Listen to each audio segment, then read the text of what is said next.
नमस्कार भाइयों, VSGM YouTube classes में आपका स्वागत है। आज हम इंग्लिश में पढ़ाने जा रहे हैं टेंस। जो टेंस जो है इसका जो बेस होता है, ये इंग्लिश का बेस होता है। टेंस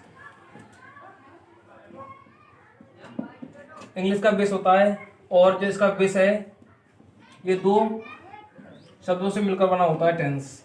एक तो है हमारा टाइम और दूसरा है हमारा एक्शन। टाइम यानी समय, एक्शन यानी कार्य। टाइम ये 3 भागों में विभाजित है। पहला है प्रेजेंट, दूसरा है पास्ट और तीसरा है अपना फ्यूचर।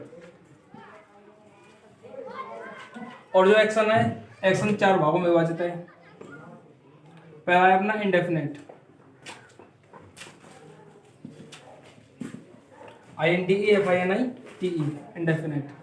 दूसरा है कंटिन्यूअस,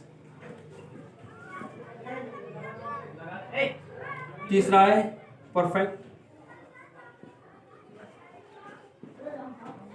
और चौथा है परफेक्ट कंटिन्यूअस।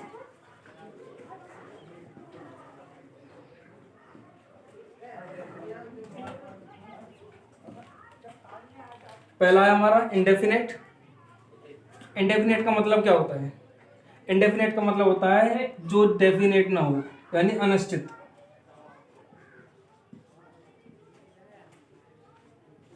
अनिश्चित इसका मतलब नहीं, मतलब पता नहीं होता कि कब से स्टार्ट होता है कब खत्म होता है, इसका कोई मालूम नहीं है। जैसे वह विद्यालय जाता है, इसका मालूम नहीं है हमें कि कब से विद्यालय जाता है और कब तक जाएगा। कंटिन्यूअस जो लगातार जब तक जारी है, लेकिन थोड़े समय के लिए। जब हम जिस वाक्य को हम बोल रहे हैं, जिस समय हम बातें कर रहे हैं, उस समय ये जारी होता है। परफेक्ट, परफेक्ट का मतलब होता है 100% पूर्णतः। इसका मतलब होता है पूर्णतः, कोई कार्य पूर्ण होना। परफेक्ट कंटिन्यूअस, यहाँ एक डाउट होता है। परफेक्ट माने पूर्णतः, कंटिन्यूअस माने लगातार। अर्थात इसका अर्थ नहीं बैठ पाता है लगातार कंटिन्यूअस। इसका मतलब होता है कोई कार्य पूर्ण होने की कगार पर है लेकिन अभी भी जारी है।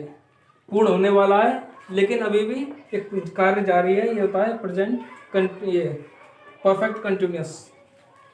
टाइम ये 3 होते हैं, प्रेजेंट, पास्ट, फ्यूचर। वर्तमान काल, जिस काल में हम जो कार्य कर रहे हैं वो वर्तमान काल है। पास्ट जो कार्य हम पहले कर चुके हैं ये पास्ट है। और फ्यूचर जिसको हम भविष्य में करने वाले हैं।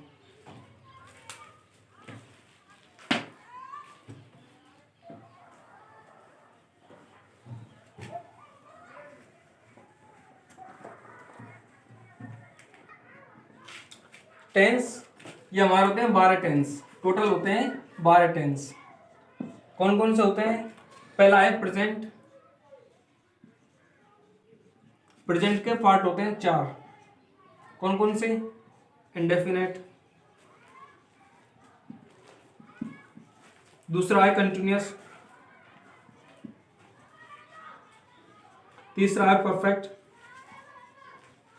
और चौथा है परफेक्ट कंटिन्यूअस।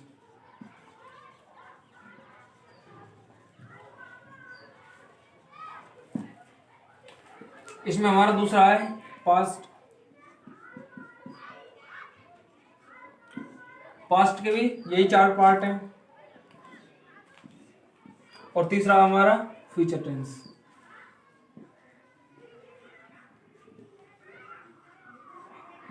फ्यूचर टेंस के भी यही 4 पार्ट हैं, इंडेफिनेट, कंटिन्यूअस, परफेक्ट और परफेक्ट कंटिन्यूअस। अब हम आगे पढ़ेंगे अपना इंडेफिनेट।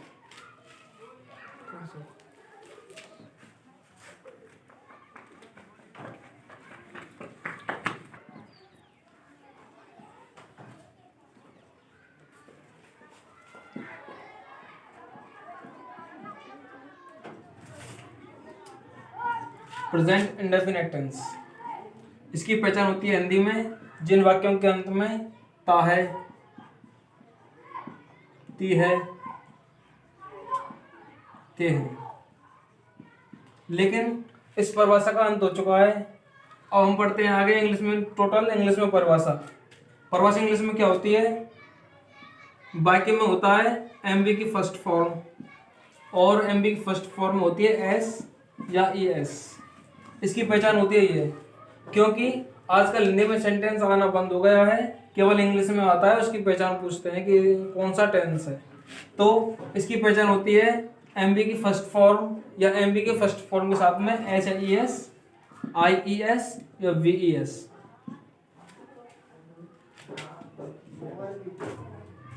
इसकी जो है हेल्पिंग वर्ब है डू, डज। अब ये क्वेश्चन है कि डू डज कहाँ लगाते हैं? तो देखो, यदि सब्जेक्ट एक वचन होता है, यदि सब्जेक्ट सिंगुलर होता है उसके साथ में हम लगाते हैं डज। यदि प्लूरल होता है तो उसके साथ में लगाते हैं हम डू। ऐसे ही एम बी, यदि सब्जेक्ट हमारा सिंगुलर है तो एम बी फर्स्ट फॉर्म के साथ में एस या ई एस, एस या ई एस, आई ई एस या वी ई एस। और यदि सब्जेक्ट हमारा प्लूरल होता है तो उसके साथ में हम लगाते हैं केवल एमबी की फर्स्ट फॉर्म,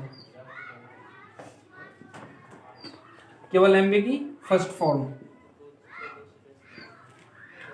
अब सब क्वेश्चन ये है कि ई एस, आई ई एस और वी ई एस कहाँ लगाते हैं? तो देखिए, यदि कोई वर्ब है, वो वर्ब के एंड का जो वर्ड है यदि होता है हमारा Z, C H C double H, Z, X, S, double S आदि होता है, तो हम लगाते हैं ई एस। इसके बाद हम जोड़ते हैं ई एस। दूसरा है हमारा आई ई एस। आई ई एस कब लगाते हैं? जब किसी वर्ब के अंत में वाई होता है और वाई से पहले होता है हमारा कंसोनेंट, व्यंजन।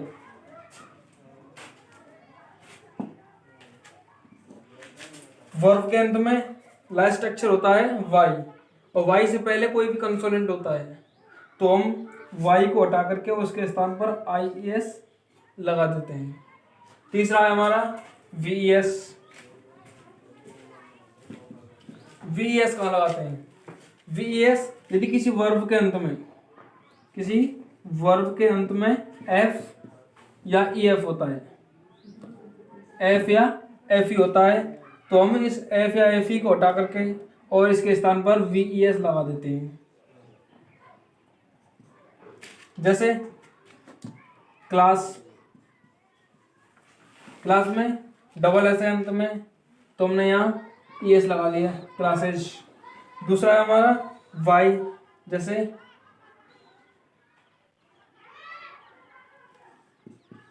S L Y, S H Y.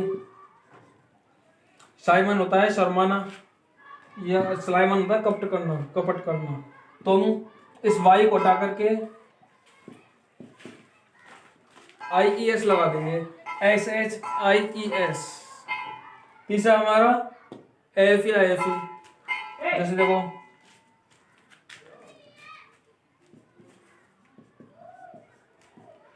ये हमारी नाउन है एफ या एफ ई।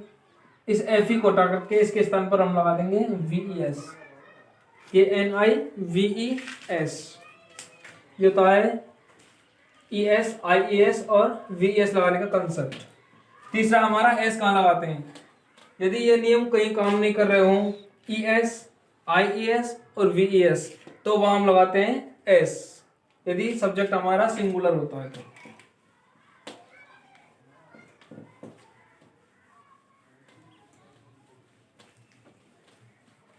इसका सूत्र देखो,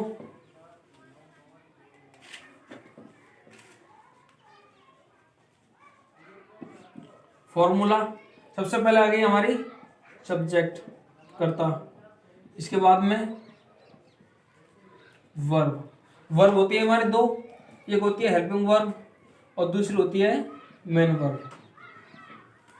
जैसे वर्ब तो होती है हमारी तीन प्रकार की, पहली होती है हमारी ट्रांजिटिव वर्ब, दूसरी होती है इंट्रांजिटिव वर्ब,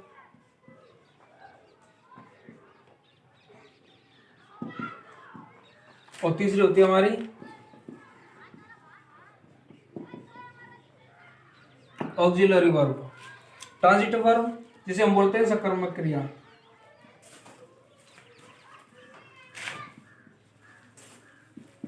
इंट्रांजिटिव वर्ब जिसको हम बोलते हैं अकर्मक क्रिया,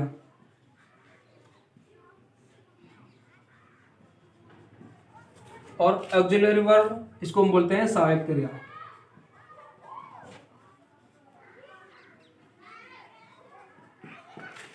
जो ऑक्सिलरी वर्ब है ये दो प्रकार की होती है हमारी। पहली होती है primary verb, primary auxiliary verb, और दूसरी होती है मॉडल वर्ब। जो प्राइमरी ऑक्सिलरी वर्ब है इसको हम चार भागों में बांटते हैं। पहला है डू टाइप, दूसरा है हमारा हैव टाइप, तीसरा है हमारा बी टाइप। डू टाइप ये होते हैं तीन प्रकार की। पहला डू, डज और डिड। हैव टाइप ये होते हैं हमारे तीन, हैज, हैव और हैड। तीसरी है बी टाइप, ये होती है हमारी पांच। कौन कौन सी? एच, आर, ऊपर थोड़ा, एम,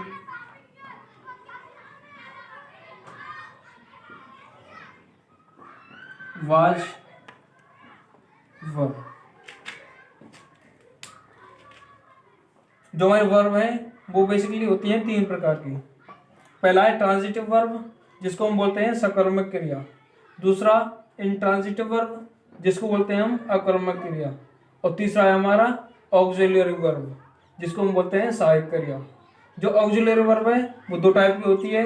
पहली होती है प्राइमरी ऑक्सिलरी वर्ब, दूसरी होती है मॉडल ऑक्सिलरी वर्ब। जो प्राइमरी जो ऑक्सिलरी वर्ब है इसको हम तीन भागों में बांटते हैं। पहला है हमारा डू टाइप, दूसरा हैव टाइप और तीसरा बी टाइप। डू टाइप जिसको तीन भाग हैं, डू, डज और डिड। दूसरा है हमारा हैज टाइप, हैव टाइप में हैज, हैव और हैड ये तीन भाग हैं। तीसरा है हमारा बी टाइप, बी टाइप में पांच भाग हैं। कौन कौन से? एच, आर, एम, वाज और वर्ब। जो डू टाइप में जो पहले दो हैं, इसमें जो पहले दो हैं और इसमें पहले तीन हैं, इनका प्रयोग हम पहले टेंस में करते हैं, यानी प्रेजेंट टेंस में करते हैं। Present indefinite, present continuous, perfect और परफेक्ट कंटिन्यूअस, इन चारों का प्रयोग किया जाता है पहले टेंस में इनका। और जो डिड है, डिड का प्रयोग डिड, हैड और वाज वर्ब इनका प्रयोग किया जाता है पास्ट टेंस में। जो चार वर्ब बची है इनका प्रयोग करते हैं हम पास्ट में, बल्कि इनका प्रयोग करते हैं हम प्रेजेंट में।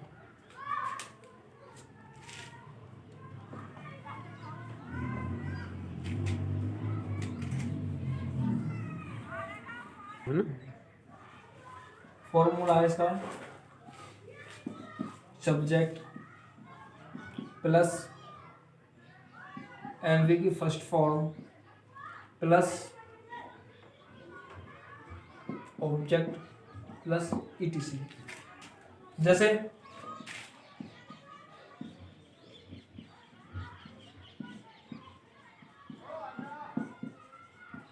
राम पाया जाता है, ये बेसिकली है, लेकिन ये आपके एग्जाम में आता नहीं है, लेकिन फिर भी हम फॉर्मूला को साबित करने के लिए इसका प्रयोग कर रहे हैं। राम सिंगुलर है, दूसरा एमबी की फर्स्ट फॉर्म, एमबी क्या है इसमें? जाना, तो गो, लेकिन सिंगुलर है इसलिए हम ऐसे एस लगाएंगे। अंत में ई है तो गोज, इसके बाद में टू मार्केट। जो आपके एग्जाम में